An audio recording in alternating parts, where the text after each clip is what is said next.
નમસ્કાર, spark today ન્યૂઝમાં આપનું સ્વાગત છે।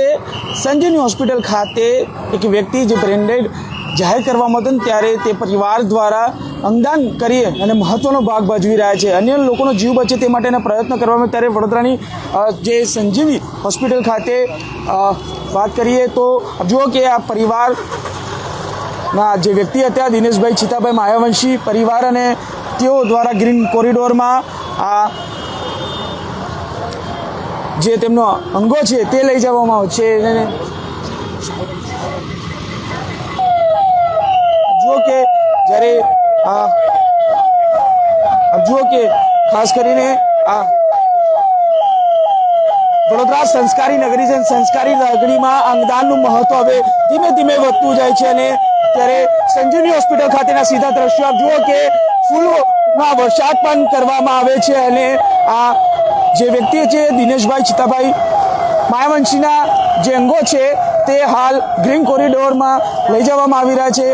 આપ જુઓ કે તેઓનું હાર્ટ છે તેથી પહેલાં યુએન મહેતા અમદાવાદ ખાતે લઈ જવામાં આવશે અને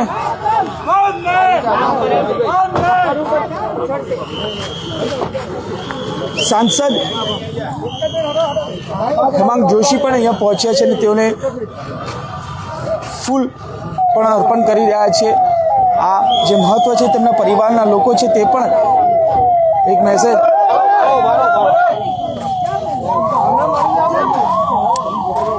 અમદાવાદ ખાતે યુએન મહેતા હોસ્પિટલ ખાતે તેમનું હાર્ટ લઈ જવામાં આવશે અને સૌથી મહત્વની વાત એ છે કે જ્યારે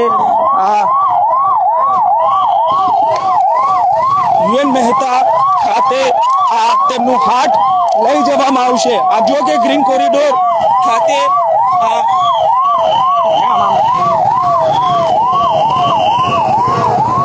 અમદાવાદ ખાતે તેમનું હાર્ટ લઈ જવામાં આવી રહ્યું છે। ચોક્કસથી કહી શકાય કે સતત આ જે હાર્ટ છે તે અહીંથી બાય રોડ ખાતે લઈ જવામાં આવી રહ્યું છે। અંગદાન કેટલું મહત્વનું છે ત્યારે આ માયાવંશીએ પરિવાર દ્વારા એક ઉત્તમ ઉદાહરણ પાડ્યું છે। તેમનું હાર્ટ, લીવર અને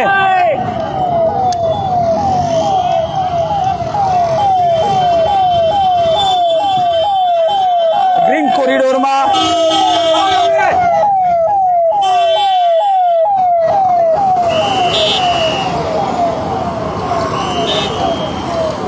તેઓનું હાર્ટ અમદાવાદ ખાતે લઈ જવામાં આવી રહ્યું છે। માયાવંશી પરિવારના દિનેશભાઈ ચિતાભાઈ માયાવંશીને જે બ્રેન સ્ટ્રોક આવતા તેઓના પરિવારે આ નક્કી કર્યું અને તેમના હાર્ટ, લીવર અને કિડની નું અંગદાન કરવામાં આવ્યું છે ને અન્ય લોકોનો જીવ લગભગ 3 લોકો જેટલાનો જીવ બચી શકશે। આ ઉત્તમ ઉદાહરણ વડોદરા સંસ્કારી નગરીના લોકો દ્વારા કરવામાં આવ્યું છે।